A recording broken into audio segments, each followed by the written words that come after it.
Westland. If you need a parking validation, that can be picked up from the clerk at front of the room also. So thank you, Mayor. Back onto the consent calendar.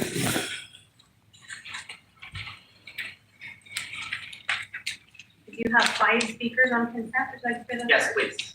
Thank you. First is Nikki on items 6 and 7, Susan Alkep on item 10, Jessica Davia on item 10.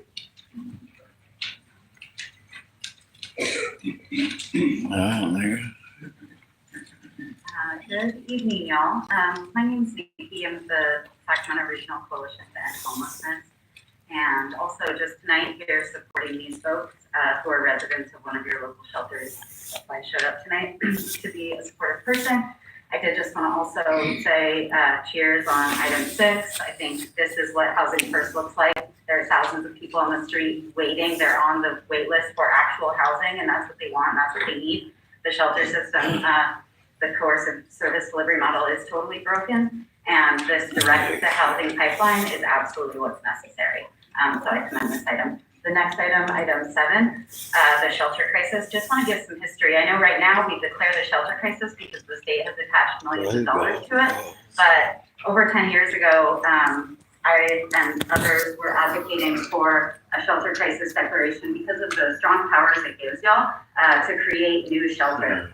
And so I just want to remind folks that this is not just a money ticket item. This is something that the community actually really fought for and wanted. Of course, it never got passed until there was millions of dollars attached to it. But that was the thing that was fought for. And it is, you know, the folks that I'm here with tonight, I want to encourage leadership to hear like open-heartedly from them and to move forward, you know, in a positive way. I think the thing that's missing from homelessness policy has always been the direct voice of unhoused folks. They've just never been at the table. They're always talked about. They know they're always talked about. They know they're the biggest political conversation, and they know that they are not invited to the table generally. It's offensive, it's condescending, it's paternalistic, and it means y'all make policy decisions that have really awful outcomes and cause massive harm in the community. So I would advise folks to listen when these folks spend their time. Thank you for your comments. The next speaker is Susan on item 10. Good evening. My name is Susan Alcock. I was a resident at Houston. Excuse me. I'm residing at 3900 Roseville Road, First Step Housing Program. The conditions there for us is inhuman. It's inhuman. There's at least 150 to 160 people that live there. That's unhoused. We have 60 pallets and we have 40 trailers. The 60 pallets have towers. When we got swept from Camp Revolution, we were told to go to Roseville Road, why? Because we would have the power there. We would have the resources to housing. I've been there for almost 7 months and I haven't had resources and no housing. Nobody has. The conditions there are, it's not cool. It's not at all. And I know every last one of y'all can understand what I'm coming from. You might not get it physically, but mentally, just get yourself an artist and get on house people. We need something. We have out of the 40 trailers that we have there, at least 25 people are residing in the hospital now. They're already residing in the hospital, or black people that's in the trailers. They will not kill the mold for it. My husband, matter of fact, I rushed my husband to the emergency because last week. He has a lung infection because of the mold. It's not physical because of the mold. That staff in there or anybody else is there is not doing that. The leadership there is not doing anything. Hopefully you guys can hear what I'm saying. This is serious. I mean, black mold will kill you. Kill you quicker than what a gun will. I mean, if you really think about it, black mold is nothing to be played with. It goes into your respiratory and you cannot breathe and you will die. I certainly don't want my husband to die. I don't. Please get a hold of somebody and take care of this matter for me. And the rest of it. Thank you. Thank you for your comments. Jessica Davia on item 10, then Ruben Revelis on item 12. Thank you, Mayor.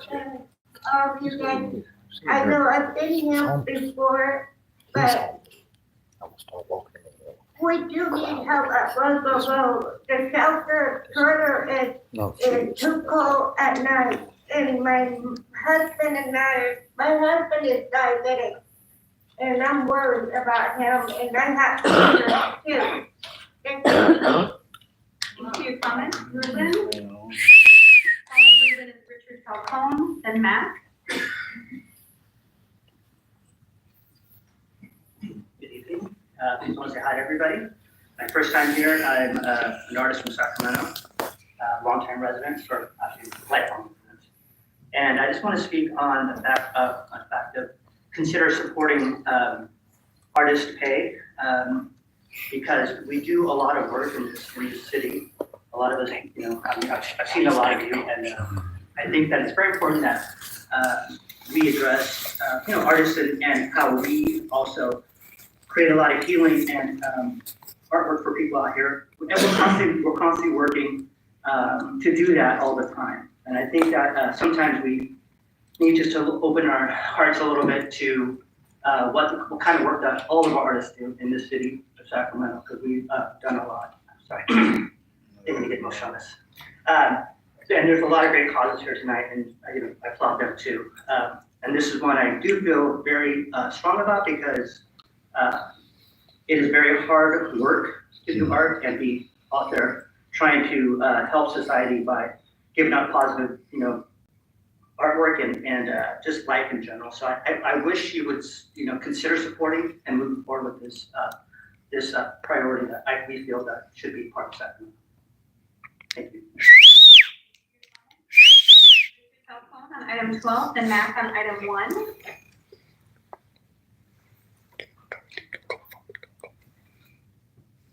Good evening, Mayor. Good evening, Council. Richard Falcone. I am the Executive Director at Teatro Nahual, a Latino-based theater company here in town, also an art activist. And I want to urge you to please support on the consent calendar item number 12 for the Creative Growth Support Fund in there. I can tell you that as in my capacity helping to administer the Capital Region Creative Corps, I'm sure some of you were aware of that initiative that just finished up here in the city of Sacramento. It demonstrated the power of artists to be able to make a difference in community with a lot of the issues that you are addressing weekly, monthly here at Council. The Creative Support Growth Fund will allow for an individual artist fellowship to support against some of those artists. So On item 1, then Charles Foss on item 10.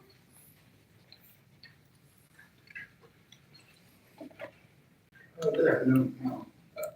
What I'm saying here is on the freedom of speech. And what I've seen happen here, 3, 4, 6, 5, 10, 13. You can form a committee just like you form here traffic, human traffic. Police department gonna do their own. Anytime you own the phone, you gotta be aware when you talk. 90% of the human trafficking cases here, the person was accused using a public offender. Understand that? We know that. That's why I try to get a lawyer to talk to me, and I talk with his attorney. You could be accused and you ain't got the right person representing you, you are guilty. The public offender works for the state. Understand that? All these things here, if you would put a committee on them, these people wouldn't come here and ask some questions. You tell them, these things here should be your constituents having the meetings and telling them what is going on. That's your consent calendar. But now you prefer to lie to them and come here and say, well, consent calendar, and we don't, and vote yes, vote no. You don't know the political things. I'm gonna show you something tonight. Charles Foss is our final speaker on the consent calendar on item 10. Good evening. Just want to say that it's logically inconsistent to vote that the homelessness is a crisis while also voting yes on Band-Aid programs. And not using the 102 acres was purchased for homeless services and shelter for anything other than homeless services and shelter. It makes no sense. You can't vote yes for all 3 of those at the same time without being inconsistent and absurd. Thank you. Amen. I have no more speakers on the consent calendar. Thank you. We have council members that wish to comment from the consent calendar and or speak. You have first, the council members. Thank you, Mayor. I have questions on item 9 and just want to make comments on 10 and 12.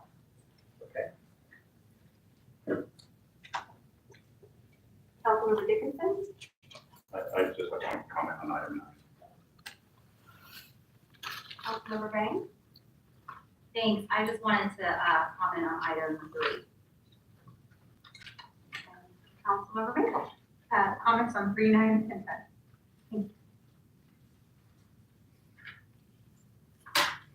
So it looks like Maple and Bang have questions on 3. We want to start that? Yeah, it's not so much questions, but perhaps just a comment. Consuelo can come up if possible. Really just wanted to take this moment, I'm not gonna pull the item, I just wanted to take a moment to just say thank you to Consuelo for all of her incredible work to help us develop this state and federal legislative platform. As many of you know, there is so much fear and confusion happening right now among so many of our families in our city and our country. Especially with the recent federal executive orders that we're seeing and from shutting down federal critical life-saving programs. I know that it's going to impact so many of our families. I think about Meals on Wheels that operates from our community center, like at the Pinnell Community Center, to our Head Start program that we oversee at SETA, right? All of these have implications. And so I know that many of our state leaders and the AG, they're going to be working hard to reverse this with several lawsuits. And I just want to say, you know, as local electeds, you know, we may not be at the state level or the federal level, but we are closest to the people, and we know what the community needs are. And so I just want to reaffirm, after reading our legislative platform, that I'm just so proud of our city and our staff for standing firm and doubling down on our commitment to equity and racial justice. One ask I did have was, you know, just every day there's always new news, you know, coming out. And due to the ever-changing nature of legislation in Sacramento and Washington, I think it'd be really great, I don't know if it's monthly or quarterly, but some kind of updates to be shared with the city council, perhaps on how state and federal laws or executive orders that's in the queue will somehow impact, what ways will it impact us locally. I think that's really important because as a local elected, we have a responsibility of also communicating with our constituents because they're reaching out to office. You know, we don't know much happening at the state and federal level. We're just reading the news as well. And so I know that your job is really tasked to review state and federal policy. So even if it's a memo, a monthly or quarterly update, I think that's going to be really important, especially given the new administration. So that's my only ask. If we could do that, I think as mayor and council, we just need to be prepared because we don't know what's coming. I mean, we kind of have an idea of what's coming down the federal level, and I'm grateful that we live in the state of California. We have state leaders, you know, standing ready to fight any of the executive orders. But just want to make sure that locally we're prepared to do what we need to protect our families too. And so that's the only comment I have on the agreement. And so I just want to say thank you. You've been at this for a long time. I really appreciate all your hard work on helping us with this legislative platform. I'd be happy to do so, to share this updates. You took a lot of the words, but I just really want to thank you so much for your hard work on this. I know that folks get a chance to read through this very extensive document that outlines the values and the principles of the city of Sacramento and the issues that we view to be the most important in terms of fighting for progress at the state level and federally. This is a great document. It really shows where our values are and what we want to accomplish and what we're keeping an eye out for. So I highly recommend it. And thank you so much for your work on this.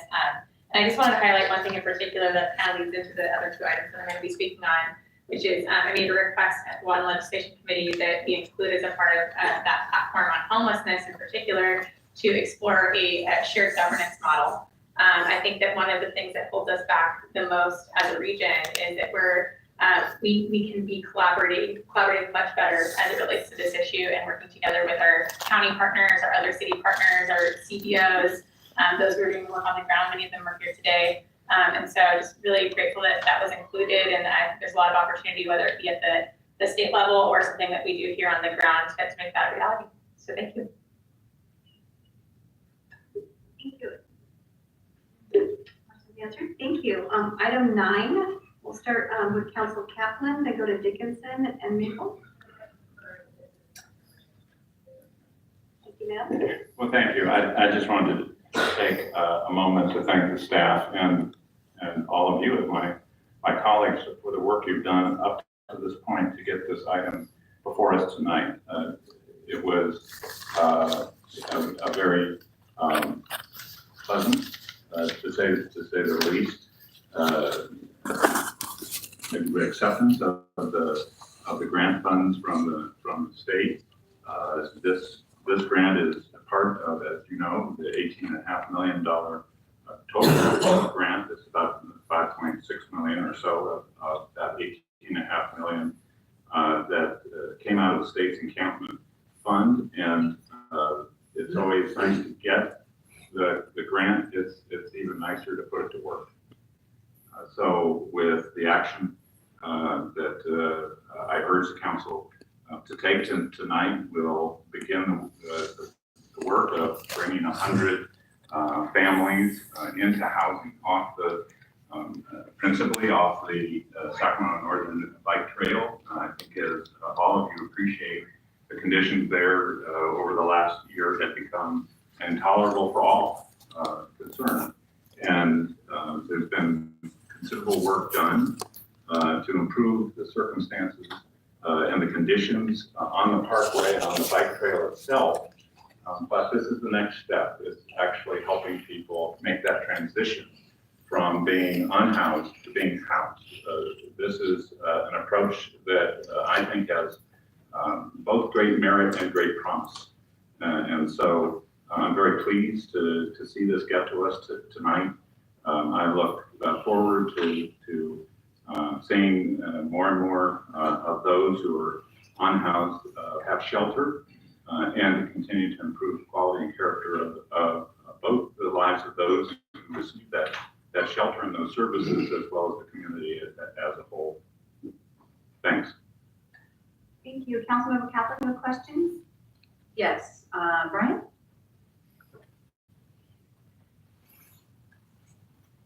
So just a little clarity, because I read this proposal and didn't quite refresh my memory of what we did, and then I went back to the write-up, I think it was October last year, which gave a little bit more, then I mentioned another one and went to that one. So just on some of these, a little bit more detail would be helpful, because it did help answer some of my questions when I went back, that I think it was relevant information that I think when communities look at this of how we're using the grants and why. And I just preface it and hope that we can do it. When you're coming to council and requesting a waiver of council rules and a waiver of the 10-day posting of contracts, that this is $5 million, RFPs that have gone out that maybe not just on this item, but other items, that our background and write-up is really comprehensive. So it explains to the community what we're doing when we're actually asking for council to waive some things that appear that we might be waiving transparency. But when this was initially brought to us, and Councilmember Sean Howe was sitting here, it was, as presented to us, a lot about cleaning up the bike trail. And now in here, it says the bike trail is clean. Can you explain to me in a little bit more detail? The original intent has kind of changed. How is it still in alignment? Yeah, so the original intent hasn't changed. It was, so here are 4 specific geographical areas, right? And so we selected the bike trail. When the grant was being written, what we did is every individual that we contacted on that bike trail is in the homeless, the HMIS system, Homeless Management Information System. And so we're able to track the point of contact when we contacted them. So we have a list of over 400 people that were on the bike trail at the time we wrote the ERA. And so we're able to now go back and find those individuals, and those will be the individuals that will be housed off of this ERA. So when you talk about geographical area, does that mean only people in D2, or how does that all work? So this was, again, this was specifically for the bike trail itself. And so it will be specifically for individuals that were on the bike trail and that are now in that vicinity, but were on the bike trail at the time we wrote the hearing. So these are very specifically written grants for a very specific geographical area, and we are very diligent in sticking to making sure that it's going to the individuals that we wrote that grant for. So, and then just following up, because this was written in the October 29th, 2024 report, that it says the street to housing program is consistent with Sacramento Regionally Coordinated Homeless Action Plan, which is adopted in March of 2024. Has a presentation specifically on what that model looks like and how do we know it's going to be a success, been brought forward to council so that we can have input on what that looks like. The model of the street to housing itself, it wasn't brought forward to council. There were individual rankings brought to specifically to council to step out the entire process. Okay, and just something as the future, as this is when you talk to our communities, besides our budget deficit and public safety, the unhoused, and especially if we're looking, in my opinion, at a kind of a new program that hasn't really been vetted or direction given by council, that's something that, you know, on that partnership, because it is about transparency for the community, understanding that the council has given input. I'm a big believer in the street to housing program. I just don't know specifically what it looks like or who created the policies or is it going to be successful. I am supportive of this, but really looking forward to data and feedback on how do we know this program is working and holding those that we've submitted the RFPs and contracts to accountable to positive outcomes, because that's what D2 and Del Paso deserve. I just want that level of accountability because it does make me uncomfortable when things like this come forward. Council hasn't given full policy direction and we're waiving our notices on a $5 million contract or grant, excuse me. And we'll be glad to let you know every step of the way. Thank you. Mayor, did you have comments on item number 9? I did. I just wanted to note this is good news for Sacramento. This is $18 million, as Councilmember Dickinson noted, that was awarded on top of our 20-ish we get every year from the HAP program. And, you know, we know there are way too many homeless people who are on the streets without anywhere to go. And this will get, with this and the expansion of the Roseville roadside, which I thought was going to come tonight too. That's a separate night. So really, these are in conjunction. So the big news is we were awarded $18 million, almost doubling our money for the year for this. And it's going to go to two things: this street program to get people in needed housing from North Sacramento, which has been probably hardest hit of any council district with homeless in their community, and expanding over 100 tiny homes over there at Roseville Road, which we'll discuss another night. And you know, just for me, in my prior job, 2 years ago, we passed a big budget, put some pieces in there. We had a one-time huge surplus and hope somewhere, someday, some city will benefit from this. And super excited when I read this fall that your application for 2 of these programs won. And I think that's significant because Sacramento is the 5th biggest city in California, and we got way more money than the city of LA or other big cities. And so we, certainly outpunched our weight there and delivered for Sacramento. So this, I think, is really positive news. Again, helping an area that's had a huge impact. I've seen it firsthand in some of our tour around the city the first few months up there on the northern bike trail. Bring my bike there myself. But I'm really interested too next week talking about those tiny homes and what we could even do more in some locations. So I really think we look at the economics of that, what we can do even more. So full support of this, and this is a piece of the puzzle. We have a lot more to do, as our public comment noted earlier, but this is a step. Thank you. move to item 10, Councilmember Kaplan, and then Councilmember Maple.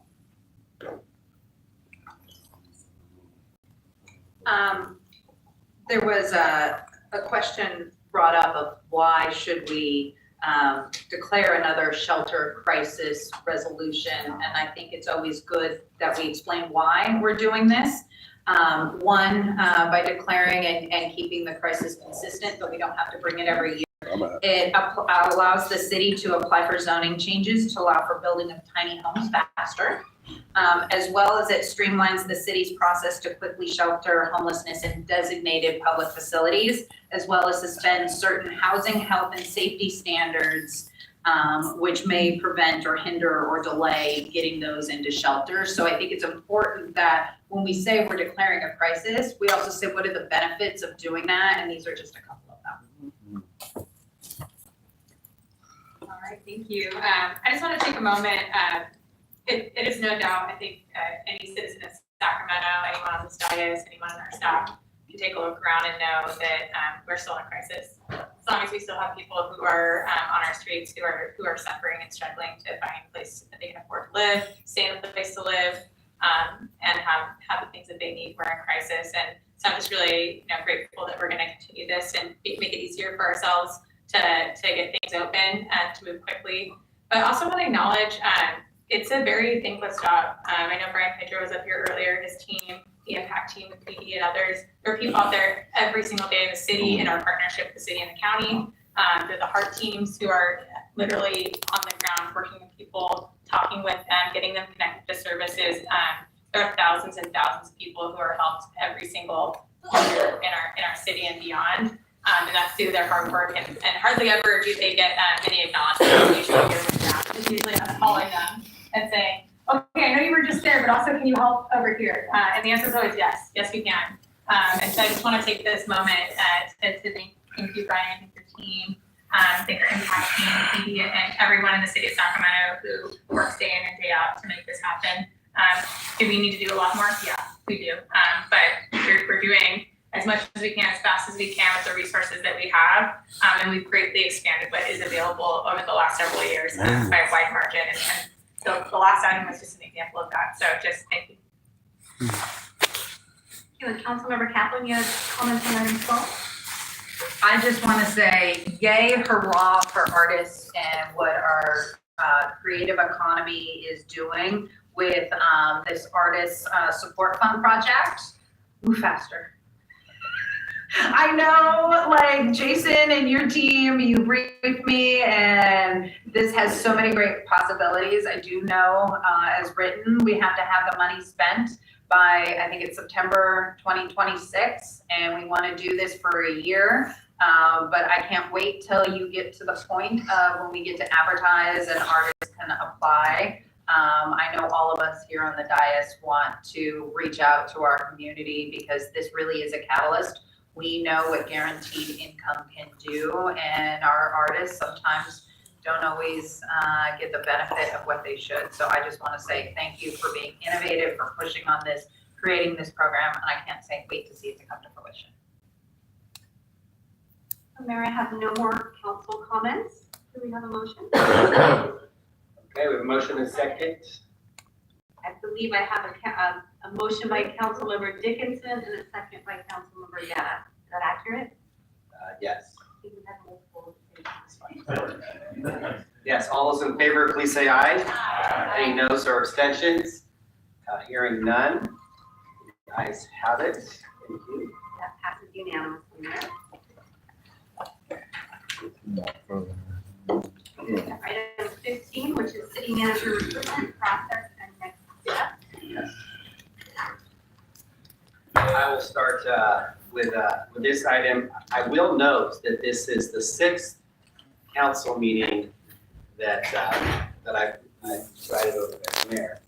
And we talked about the city manager position, contracts, every council meeting, 6 of 6. So this is the final one for a bit, as we're going to take a step tonight to further the process to move this along. So as you know, in a recap, we had a vacancy in the city manager's office late in 2024. January 6th. We appointed January 7th. We appointed Lady Milstein as our interim city manager. The final week, we came back and focused on the terms and conditions for her appointment.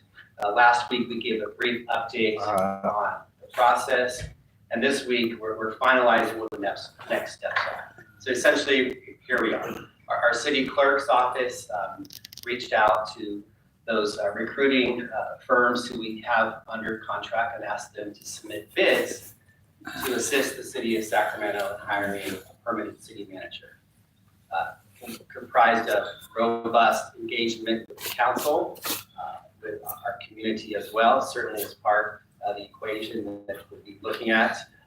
We are going to have the Personnel and Public Employee Committee chaired by Mr. Jennings oversee this process, which he's going to talk about in a few moments. So with that, we're going to have a very open and deliberative process starting February 4th.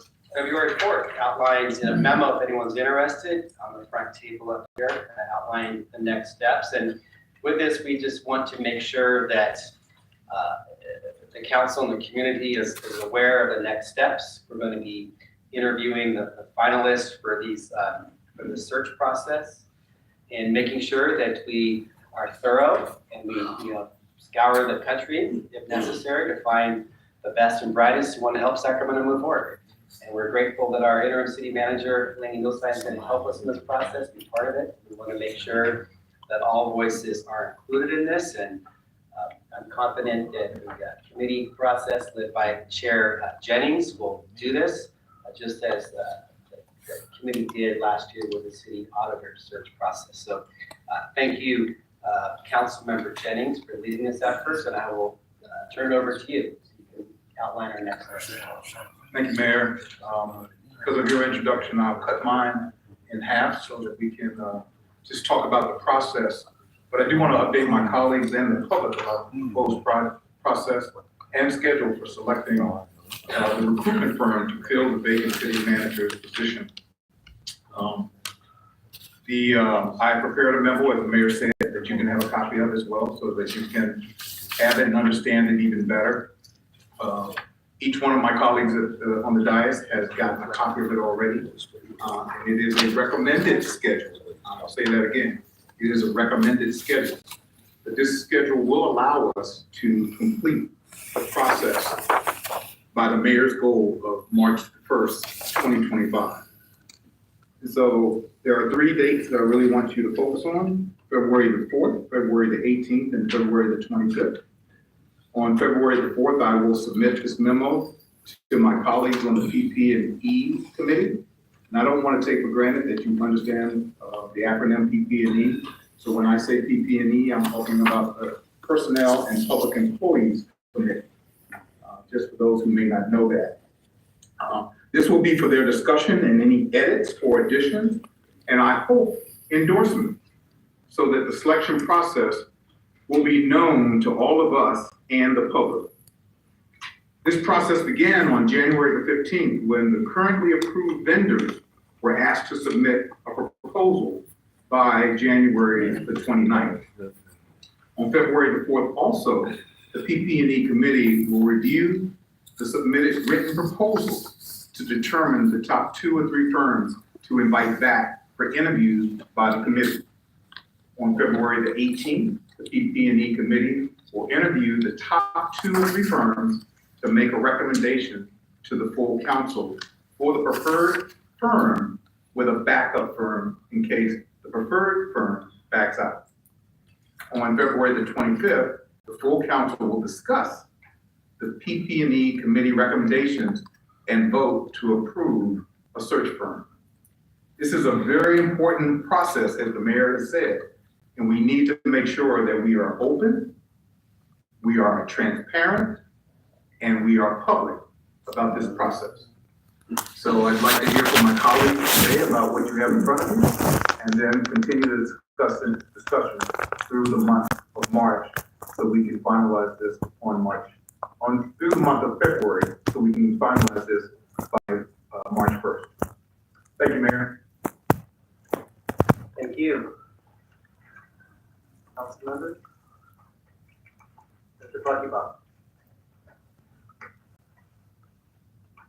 Yeah, I just want to thank Councilman Jennings for putting out a timeline as project manager. I can't pass up an opportunity to appreciate a good timeline. This is an ambitious timeline. I think it'll stretch us a little bit. It'll push to get the firm engaged, but I appreciate it. I think it's achievable and support the work you're doing here. Thank you for doing it. Thank you. Thank you, Councilmember Dickinson. Thank you, Mayor. I would also second Councilmember Fleckenbaum's thanks to Councilmember Jennings for this work and to you, Mayor, for your work on this as well to this point. It's reasonable, I hope not too ambitious schedule. There are just a couple things that I would underscore as significant from my point of view, and they are, I think, all part of what you're contemplating, and some of which I see in the outline. But first, and most important from my point of view, is to undertake a true national search, and not one in appearance or for a name only, but to look across the country for the very best person that we can recruit to take this position. This is a significant position, not just for us, but I think in the greater constellation of local governments across the country. I firmly believe that based on experience I've had in these kinds of efforts, that there are many things, assets and attributes to attract top-notch people to the city, the county, Sacramento, the region. And so I would just stress that we ought not to think of ourselves as somehow unattractive to people who want to come here and have the very best place to work on behalf of local government. Secondly, I think consultation of various kinds, and you've identified a couple of avenues for this with community members regarding the qualifications that we want to look for, it is essential. And I've always found it very helpful in the executive searches that I've been involved in local government. It often raises issues, priorities, and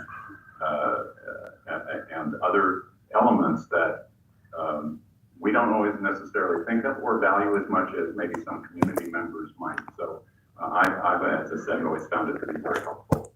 And thirdly, and again, something you have included, but sitting down with the members of the council individually by the firm that's selected, I think is of critical importance, so that the firm can coalesce those sentiments into the kind of solicitation for the type of person that we really want to have take this job next.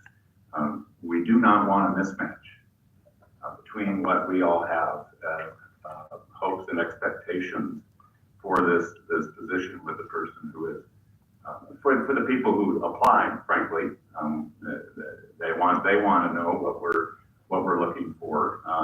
We want to make sure that the person that we select is consistent with our values and our priorities, our method of operating, and our approach on issues. So I don't know a better way to get that than having in-depth discussions with whoever the search firm is by each one of us. So those were the three things that called out to me, and hopefully those are some help and guidance. Thanks. Thank you, Vice Mayor Talamantes. Thank you, Mayor. So prior to being a council member, I was chief of staff, and prior to being chief of staff, I worked for a recruitment firm doing exactly what these firms do. So I did this for 5 years. And so I just want to say I'm just really looking forward to this recruitment process with my council colleagues, with our stakeholders, with our community, and the outreach that we're going to do. I'm just really excited for us. This is a new next step for Sacramento, and I'm really just looking forward to it and making sure that everyone's part of the process. Thank you. Thank you. Councilmember Maple. Thank you, Mayor. And I'm going to keep my comments brief because Councilmember Dickinson said it so much better than I would have. So you identified exactly the issues that I think are the most important. So I have all the confidence among all of my colleagues on the P&P committee. I think this is a great timeline. I thank you for communicating it effectively for us and the public. I think that that's a great way for us to get off on a good foot. To show that this is, we are going to bring the community along with us. This is not something that's happening to you, it's happening with you, and want to hear from you in that process. It sounds like there's a lot of opportunities for your voices to be heard in that process. And yeah, I just want to reiterate, love the idea of doing a true nationwide search, seeing what talent is out there, especially people who have experience in cities our size or close, and also cities with similar challenges and opportunities to us. And also agree with the idea that we should all be individually talked with so that that can be incorporated. Thank you. Thank you, Councilmember Kaplan. I will say ditto to everything already said. The one thing slightly different, while I fully agree that there should be individual conversations that the consulting firm has, I also want to ask the council, do we want to at least have a discussion or workshop item that discusses in public what our priorities are? Because when a city manager is potentially looking to apply and come to Sacramento, they want to know publicly what's the collective value of the council? What are our values? What are we looking for? And I think with the recruitment process, if we have a discussion publicly, it will give them, or somebody who's looking to apply, a flavor of how we look at everything with the challenges we have ahead. So, I would hope that my colleagues on Mayor will potentially take this into consideration of something that we discuss, because I think it can be extremely valuable that we discuss what our priorities are as a council, because that may be somebody sees that and goes, not my priorities. Or somebody says this isn't exactly in alignment of what I'm looking for, and it may help in that process. Thank you. Suggestion noted. Seeing no more comments and questions, looking for a motion from council referring this issue to the P&P committee for the evaluate executive search forms, and also direct you to come back to the council as we finalize the recommendation for such search firm. Thank you, Mayor. Before, yeah, we have a motion by Vice Mayor Talamontes, a second by Councilmember Maple. We have 6 speakers on this item. Can we take those down? Yep, just one of the motion on the tables. Thank you. Michael Andrew Barnbaum, Mac Worthy, Jeffrey Tardagia, Lambert, then Ken Ringard. Thank you, Mayor and Council, and for bringing the item before you on the agenda. I did want to comment on it, and I echo the comments of Councilmember Dickinson that it needs to be a full national search, and this is not something to be taken lightly. It was also a very big matter when Sacramento football coach Andy Thompson resigned and became the assistant under Troy Taylor down on the farm. A national search went for a new football coach, and at a future council meeting, I can discuss the go-go mentality of Coach Brendan Marion to everyone in the council. But tonight, is being the city manager and on a parallel path, I want to mention, I made some comments on the Facebook reel put in together by Councilmember Bang. Felt during my time between the committee meeting this afternoon and the council meeting that I put a little heart and hustle into that. And one thing I mentioned, I think to chair the P&PE committee, Coach Jennings, one of the things we need to put in the playbook is what sensitive comments came from the council and the public at the December meeting, and that was the sticking point of the salary. And one thing I mentioned in the Facebook reel comments was, I think we need to be fair in the salary and know what people talked about at the last meeting, but maybe the playbook item could be that the city manager makes 3 times what they would pay in rent or mortgage. And that's just to be fair to give them a living wage. So just some things to think about. Thank you. Thank you for your comments. Matt Worthy, then Jeffrey Tardigia.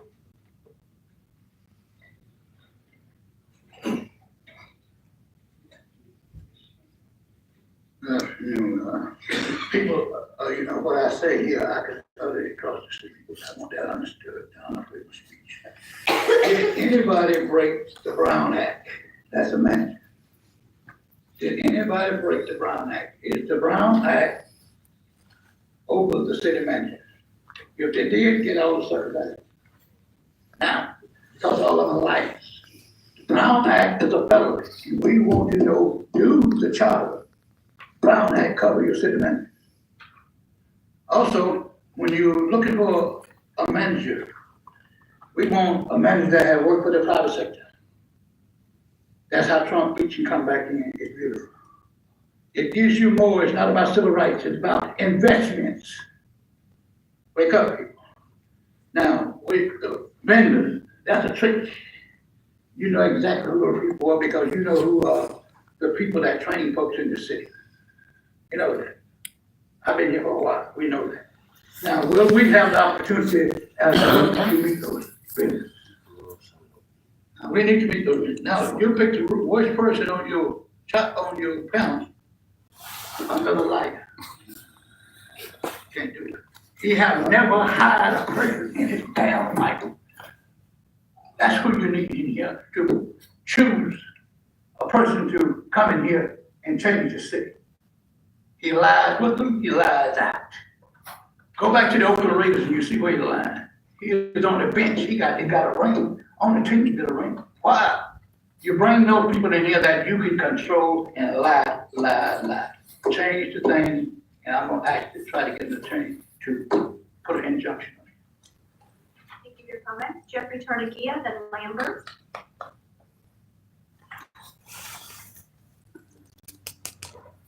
Jeffrey Tardigia, an advocate. I will say, it's about time you tell the public what you're doing. I'm sorry, but it seems like, you know, for the last month that you've got these meetings, but it doesn't seem like, Kevin, you've gotten great disclosure. So I appreciate seeing now for what's going to happen. But I also think that you've got 10 plus years of you had, and your comments by the entire panel here was that there's good people inside. And now you're going to the outside. Is this excluding those people inside your community that have been working for diligently for 10 or 20 years? I don't have an answer to that question, but I wonder what you're including in there. The other thing I will also offer is, it seems like that, I use the example of Inglewood, is that this town is becoming much more a sports-minded city. And with all of those impacts in there, the question is that consideration of experience now having both team, you know, baseball, football, and soccer coming within the city limits, what is that impact having? Because sports impact have a seemingly an influence on what you guys are gonna look at and decide and do. Don't know, but measure the impact, look at what you're doing, and again, I appreciate it being exposed to the public when you're doing what you're doing. Thank you. Thank you for your comments. Lambert is our next speaker. Following Lambert is Henry Carey, and then Betty Wilson. I have 3 more speakers.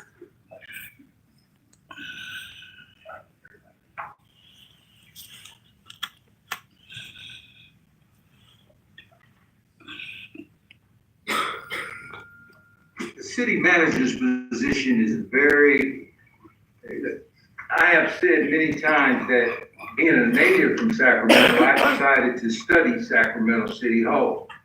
And I said I was studying it like I was trying to get a degree. You don't study too long where I come from because you're studying wrong. I have this year I'm gonna give myself a degree because I feel like I've mastered studying this situation down here. And I have got to say, that's one of the lowest points I've ever seen when one of my family members recently showed me that I personally thought Howard Chan was out of the picture.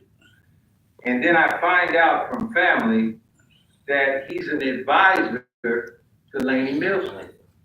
And I was stunned to see that because that is it's stunning to me. I mean, it makes me think that he's still calling the shots in City Hall. And personally, all of the things I've encountered with him, which I have a tremendous paper trail on him, including a memo he sent out on my family. Thank God somebody in the inside of City Hall told me about it, or I wouldn't have known about it. I think Laney Milstein has an opportunity to right some wrongs with my family. Recently, and I just notified City Councilman Dickerson about it, there's been a major development for our business. I mean, it's incredible. And you'll see it, Mr. Dickerson, because I sent it to your staff. And I think the city manager's office, led by Laney Milstein, Mr. Dickerson, and the mayor, and anyone else on the roster, you should take a look at this, because you're not gonna look good when we go viral and we didn't get hardly any Thank you for your support. comments. Our next speaker is Henry Harry and Betty Williams, our final speaker. I want to thank Councilmember Jennings, because I believe there's some true passion in your voice about being transparent. So thank you. In the agenda, there were several things listed that you guys put out this, in moving forward and finding this next city manager. And so I want to share my concerns about the order of those things. So I'm hoping you don't put out a brochure or a call to apply for a city manager with any type of salary range mentioned until you actually get the public input you say you're going to receive. Looks like you got a good schedule coming out and people will be able to participate in the meetings. But what I would suggest is that the mayor stand right here in this well and answer and do a Q&A with the public, an exchange of ideas about what they want from the city manager. You're saying you want to do that. You're saying you want to get input from the citizens. I'm simply saying a different and better way to do it is have the mayor have the courage to stand here, give people 30 seconds to voice an idea or ask a question, wrap it all up, its own video, and then move forward. And that won't hurt the mayor, won't hurt this council, but it will give the citizens a true sense that they're being heard. Thank you. Thank you for your comments. Betty Williams is our final speaker on this item.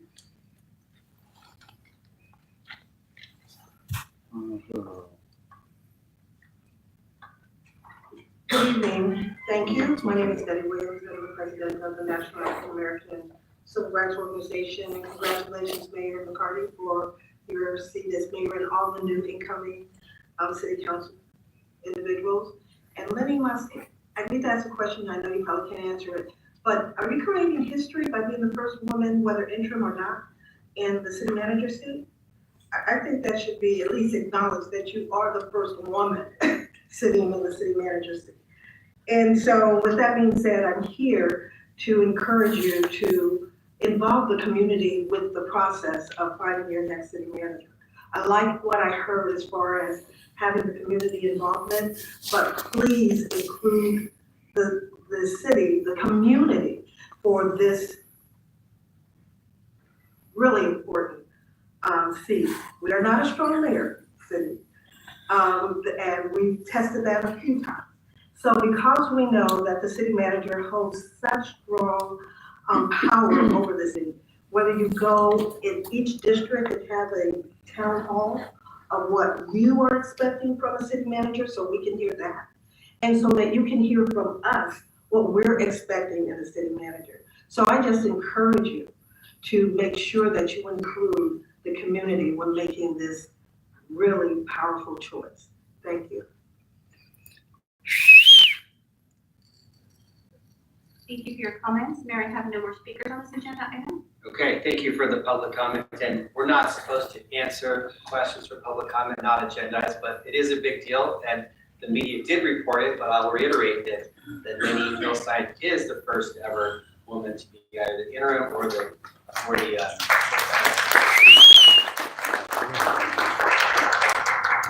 yes, so with that, ideas, questions, announcements, AB 1, 2, 3, 4 reports for council members, start with. So Mayor, I have a motion by Talamontes and a second by Maple. Would you like me to read that action? Yes, please. Thank you. This is passing, we provided direction to staff on the process and next steps for the city manager recruitment. And the motion was to pass a motion referring to the Personnel and Public Employees P&PE Committee, the evaluation of executive recruitment search from the list of firms approved by the City Council on October 22nd, 2024, and directing the P&PE Committee to return to the City Council with a recommendation on the executive recruitment search form for use in city manager recruitment no later than March 1st, 2025. Okay. An earlier motion and a second. All those in favor, please say aye. Aye. Any noes or abstentions? Hearing none, measure passes 9-0. Thank you. Now we move to Now, comments, council ideas and questions. Councilmember Maple. Thank you, Mayor. As already mentioned, but I'll mention it one more time, this Thursday, come join us at the Guild Theater for the screening of Hope Rising. So the Sacramento Family Regional Justice Center is doing a filming of their documentary that they just put together. I'm really excited. I believe my colleague, Councilman Guerra, will be there as well. Please join us if you can. On Saturday, February 8th, we are doing our first community cleanup of the year. So we do several of these throughout the district. This time we will be at Meadowgate and Munson Drives. We're partnering with Clean California to pick up litter. If you want to join us, please do. It's going to be at 10 a.m. to noon at Meadowgate and Munson. You can RSVP today by going to d5.com/cleanup. And lastly, Wednesday, February 26th, we will be hosting our own, it's not our documentary, but a screening that we're hosting on the lesser known civil rights leader, Bernice Hansen, who made her home in the Hollywood Park area. And I look forward to learning a lot more about her. This is a partnership with the student at Sac State who made the documentary, the Center for Sacramento History. And then after the film screening, we will have a panel discussion with historians, the filmmaker, and members of her family. You can join us at 6 p.m. on February 26th at Sacramento City College. Thank you. Thank you, Councilmember Jennings. Thank you, Mayor. I just want to announce that we are days away from the month, Black History Month, which takes place in the month of February. And it has been this council's practice in the past to put a resolution together to present to community leaders throughout the city of Sacramento. And I just want to make sure that we can continue that practice and present that resolution sometime in the month of February, but also get all of our council members' input as to what should be a part of that resolution. And it's not something we've done in the past, but something I'd like to entertain going forward in order to make sure that we continue the practice of honoring the rich history that African Americans have made in the country of the United States. Thank you, Mayor. Thank you, Mayor Pro Tem Guerra. Thank you very much, Mayor. First, I wanted to thank those members who showed up to the ARI Lunar New Year celebration, and I know that there will be many more Lunar New Year celebrations this week as well. Tomorrow at 9:30 a.m. at the Sacramento Chinese and Indochina Friendship Association will be a celebration for Lunar New Year. So I want to wish everyone in the community, not just in the District 6 Little Saigon, but throughout the entire city of Sacramento, Kami Kachoy, Sunny Pailot, and Chukmang Namoy, and Happy Lunar New Year. Thank you, Mr. Mayor. Thank you, Councilmember Kaplan. Want to echo what Councilmember Mayor Pro Tem Guerra said. Happy Lunar New Year to all who celebrate, which a fair amount in my community do as well. But put it out there if you are looking for additional cleanup. I am also, but want to be on the north part of the city. I am partnering with the River City Waterway Alliance on February 8th from 9:30 to 12:30, as well as with Dr. Roland Brandy and Crystal Tobias, who are friends of Steelhead Creek, as well as the Sacramento Area Creeks Council and Reclamation District 1000. We will be cleaning up the west bank of Steelhead Creek. Feel free to contact my office if you'd like to volunteer. Thank you, Vice Mayor Talamantes. Thank you, Mayor. Please join us at Strach Community Garden this Saturday at noon. My staff has worked hard with the Parks Department and Capital Optimists and doing lots for people to be able to rent and grow fresh produce. So just want to give a big shout out to my district director, Eduardo Moreno, who has been working really hard on this and is super stoked about Saturday. Thank you. Lastly, Councilmember Vang. Thanks, Mayor. This past weekend, we had a really amazing parks event led by our Parks Commissioner, Janine Gaines, who's actually the chair of our Parks Commission. We were out in South Sacramento mulching our trees, and really just want to give a shout out to the 30 plus volunteers that came out this past weekend, and also want to give a shout out to Janine for her incredible work, and also our city staff. Also want to let folks know to say the date. We have information going out, but our annual District 8 community conversation is happening on March 15th from 10 to 1 at Union House Elementary. Please stop by. We live in the South area, but this is our annual event. You'll learn about the progress on housing initiatives, projects that we have in our district, so please stop by. And then lastly, just a reminder to folks that as of last month, the MLK Library is currently closed for renovations, but we do have mobile library stops happening Tuesdays, Thursdays, 10 to 2 on Tuesdays, 1 to 3:30 on Thursdays at the Pinnell Community Center. And so letting folks know that there are going to be services, mobile services going back and forth while the MLK Library is closed for renovation. And those are all my announcements. Thank you. Seeing no more announcements, with that, we are adjourned. So we do have, first, Twice. Ms. Mills, I do have a city manager's report. Thank you. Wishful thinking. I do have 13 speakers for matters not on the agenda, so I'll call up a few names. Michael Bevins, Susan Alcap, Frank Morgan Sr., Matt Worthy.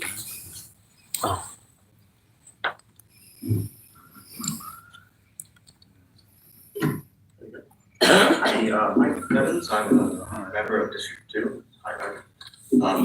Also a recent graduate of your City Management Academy, so thanks for that opportunity. Prior to that, I was a member of the Sac RP Transit Academy. So I'm also looking forward to, fingers crossed, to being a member of the planning committee that's coming up. I'm also a member of an organization you might have heard of, Strong Towns.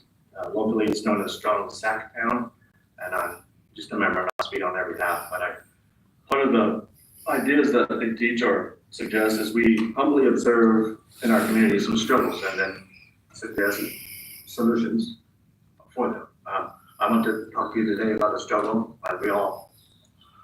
Everybody here, I'm sure, has the same issue in every district. It's a dance, as I call it. You know, imagine if you're coming to a doorway, you walk in, someone's coming in the same way, you're like, do you go, do I go? I don't know. But translate that, the dance on the streets, you have a narrow road, cars parked on both sides, and through traffic both ways, and you both can't fit. So you try to get a hold of the person in front of you, wait, I'm gonna go, no, you go. And you maybe go to a little section where there's a no park car and they can pass, and then, you know, it's a struggle, it's in every district, every narrow street. How do we fix that? My suggestion is very simply, make them residential streets one lane. Solves the problem. You have through traffic in the middle, and you still have your parked cars that are needed. And also through education, we're talking about safety. Education is paints and stripes on the street. Every single street should have paint where the cars go, where the cars park, and where the future bicycles and other mobilities travel to. That's education. Thank you so much. Thank you for your comments. Susan Alcap. I don't see Susan. Frank Morgan Jr. Following Frank is Matt Worthy.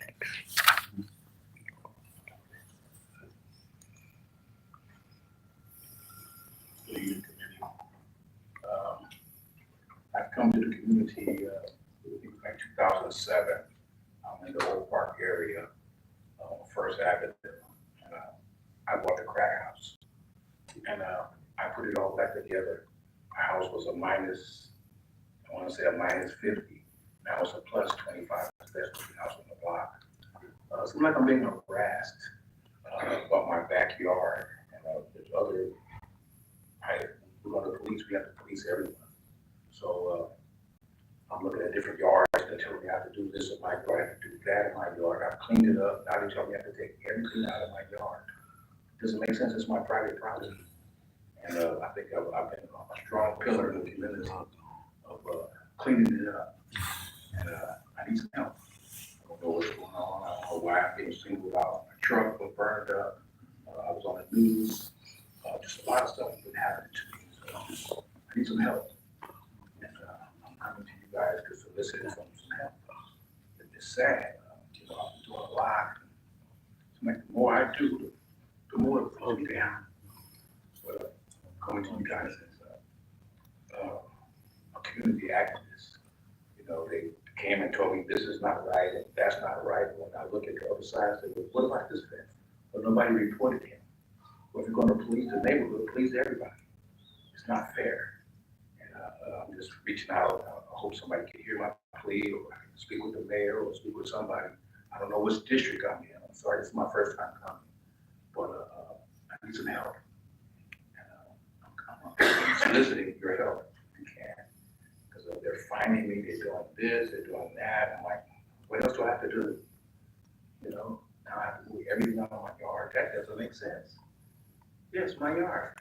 Nobody can see it. It's an alleyway where it's. Thank you for your comments. Your time is complete, but I believe we have some comments for you. Mayor, if it's okay, hi, I'm your city council member. My name is Katie Maple. My chief of staff is, will be entering the room in just a couple minutes, and we'll connect with you, okay?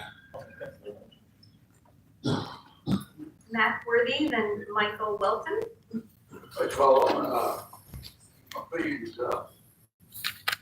call that, make sure don't let them get you in a weed shit. Why would you be the person to sign off on that ordinance truck? And we can get a police department, and nobody. So we'll keep our eyes open. Now, when we look at, Trump, grant executive order, then we have the turn to jump in and say, well, we don't move that. This is what I'm telling you, everybody has to look at it now. Got some parts. And they know, Trump coming, he's gonna come. Now, who asked Betty Williams to come and lie here to New York? You know, that's a disgrace. It's a disgrace, you know, that's what I say about the person you choose to look over this thing. All this is people that work in nonprofit organizations. You cannot run a city on nonprofit organization. You cannot run a state on nonprofit organization until you wake up. But you should be fighting the line, good friend Trump. If it's illegal to vote, and you have a resident, it's illegal to use money for not a resident, but you don't know how to fight. He beat you on corporation law. That's what he beat you on. And you're gonna go down the tube. As soon as we get to make a left, as soon as they appoint one, me and him gonna get together and we will invite people. Because you see, you're not educating your consensuality. Roger is the only one that doing anything about politics. Why this come back? He sustained his vote, and that's the proper procedure. When you don't know what the hell is going on the decision, you sustain your vote and get more information. And line that, it's so line that. I don't see him move things here, especially in Devil's Heights. So keep your eyes open, Mr. Todd. Thank you for your comments. Michael Welton. Following Michael is Jeffrey Tardia, then Lambert.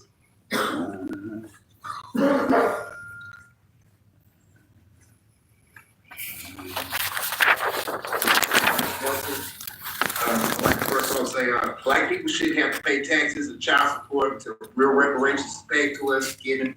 I was elected to Section 8, 2021. I have no address, so I was rejected. They told me to go to a shelter. I went to a shelter. I got selected for the housing, and housing has not been open. I got selected in August, and they told me that they're waiting on my credit check and my background check since August. Okay, I've been homeless since 2021. Now they tell me to go to a shelter. Now, housing is only open Monday through Thursday, and the office inside has been closed for the last 8 months. January 2024, housing received millions of dollars to rebuild and get the homeless out of the streets. I'm one of them. I was selected for low-income housing in August, and SHRA has taken about 6 months now to assign me a place. Since I lost my job and I'm homeless, I can't receive EDD. You know, they're not sending, I have no address to send it to. They don't take all my child support. You know, this city is ruthless to the homeless. It's like a recycling door of institutionalization. You know, you have to, desperate times calls for desperate measures for a lot of people. If you're outside in the code, you might get an arson charge for burning a fire, and now you can't get housing because you didn't burn the fire. Okay, it's so many catch-22s, and now like I've been on probation and parole now I've been on parole for over 15 years. I've been off of probation for 3 years, and it seems like they're waiting for me to get in trouble or to do something for them to do a credit check and a background check for a job that takes 1 day. Okay, so I don't understand why SHRA is taking 5 months now to do a background check for somebody who's not on probation, not on parole, who don't have bad credit at all. It's just completely unfair how you do the homeless out here. But I'm Michael Miller. Thank you for your comments. Deputy Attorney Dia, then Lambert.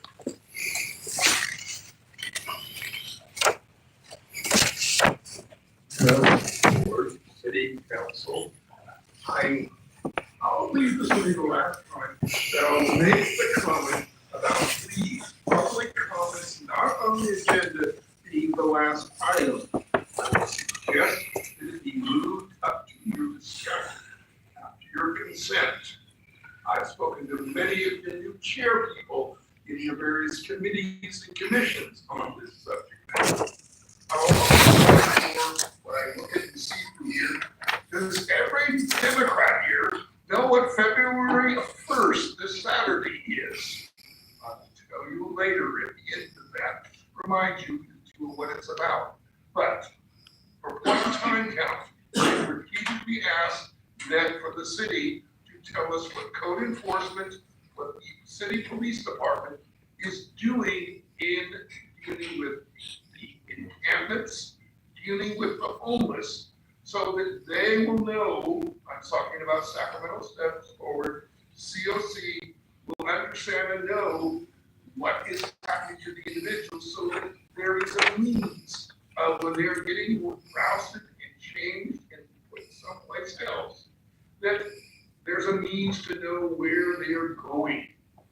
Because otherwise we lose contact with them, and I'm afraid last year, that's what happened. Come this January, we'd like to be sure that we have accurate content. Now, what February 1st has to do is when you have named candidates that are about to become your new Democratic leadership. That's what's coming up this Saturday. With that note on there, I will invite you in and say, probably I've got other things going on in February, so we'll probably not be visible here. We'll just be trying to listen. Thank you for your comments. Your time is complete. Our next speaker is Lambert, then Senator Perry, then Hess.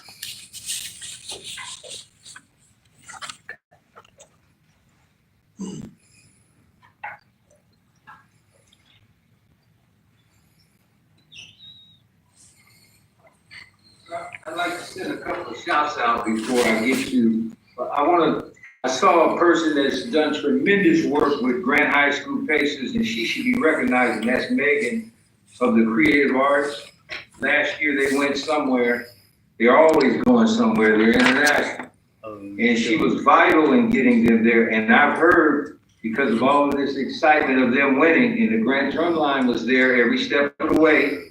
So was the cheerleaders. Don't forget about the cheerleaders and the parents and everybody that made that thing happen. Grant is going to Ireland. Grant Drumline is going to Ireland. Ireland, why? Talk to the Drumline. They're international. Now, on this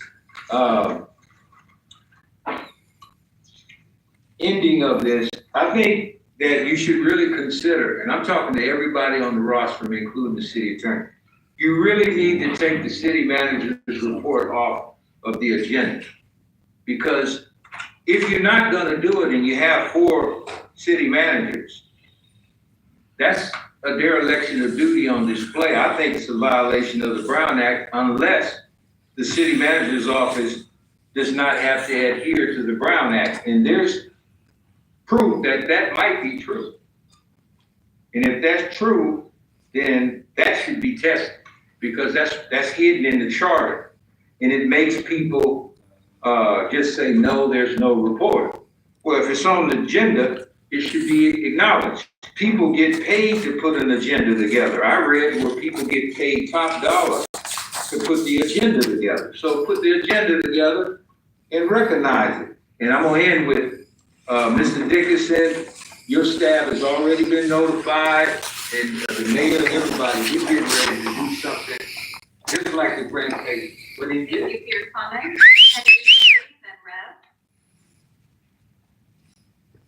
Okay, we're almost out of here. Reparations. Our city has a lot on our plate. We've got rising crime, we've got low staffing, we've got a lack of housing, and massive homelessness. And then there's me here, constantly coming to council pushing reparations. And although we're short on money, we can still do some meaningful things to make an impact on reparation in Sacramento. We stand here in the shadow of Martin Luther King, and we approach Black History Month. And there are things that we can do that won't cost us money. We can build a website in the city as a single well of information so people can know what's going on. We can compile a list of city-owned land so we can know what might be possible toward donating some of that land toward reparations. We can appoint a community envoy to coordinate all of this. I believe politics is the art of the possible, and it ought to be possible to do these things, and I'm sure I'll be back to repeat this again. If your comments, Rev, then Eric Page, then Marbella Suarez.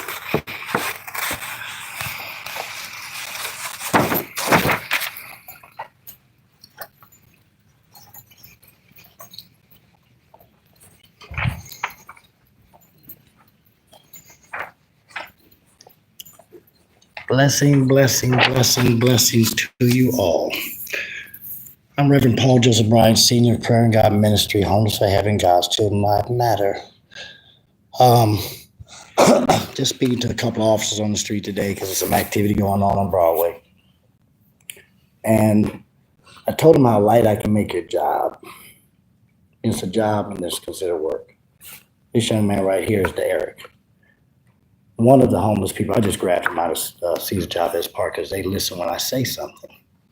So I'm going to start with one person. Then it could be about 1,000 in here. Because it's unfair treatment. $20 billion you want to steal? That would have ended homelessness across the nation. And I gave y'all my math the other day to where it could be 3 years and $1.4 billion that they waste. But the strength that they have in numbers, I just want one truck and some tools. I'm gonna put it out there. I have Homeless for Heaven at PayPal. One box truck and some tools. And I'll make sure I get them the cleaning, painting, keeping the areas clean, the whole thing. One truck. So I brought him in here just so he can get used to this. So when I'm out here, they'll just pile up out front. When I drive around, y'all don't know me out there. When I hit that corner, big old 30-foot long limousine, they know that's me. And I honk a couple times, and the hands go up. Hey, Rev. So I got it from the homeless. I got it to the top, too. I don't just deal with my homeless people. Love the people like Mac Worthy over here. Everybody's around me. It's Levert, just about to work. I'm Lambert, about to work with him, too.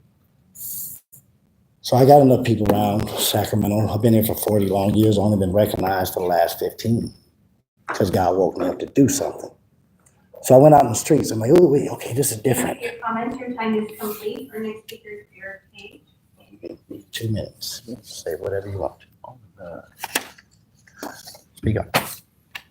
I'm over the past one.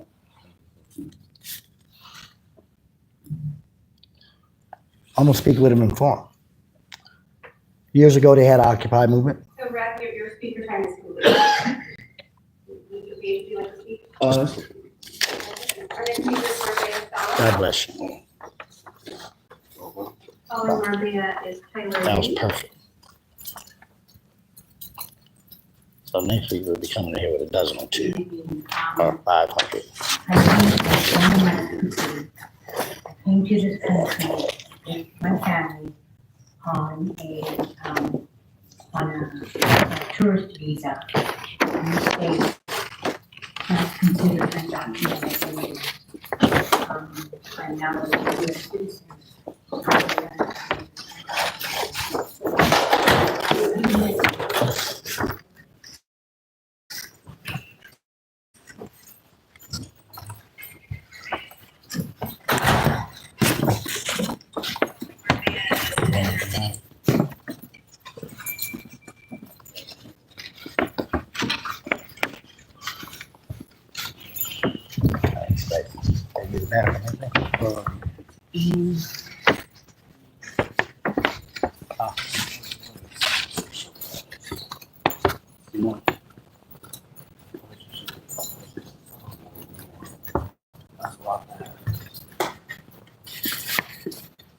We're gonna work on you just a little. I know that first time, trust me, I knew you'd clam up. It's quite all right. Yeah, I wanna have developed. Don't look at them like they got power. The more that they feel, the more they feel they just got control of let you sleep right outside of City Hall, be all content, not say nothing, the more they'll let you guys just stay out here, but it's been too many hundreds of years that this has been going on. And this is like an area of time in life to where it could actually end. I don't believe that woman left. I hope she put some money in my meter, because if I got a ticket, I'm not gonna be happy with her. If that's free shoes or not, that almost look like mine.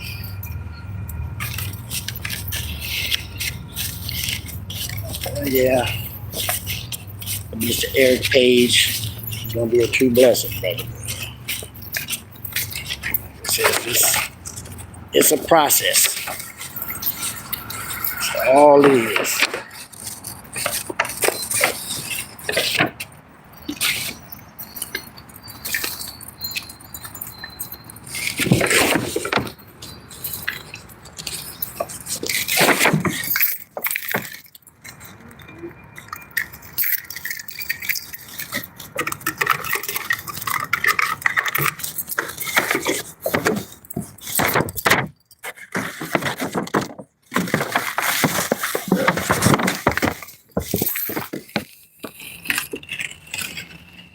Well, y'all, we gonna go. It's been a blessing being around y'all. Peace, love, and blessings. I'm out.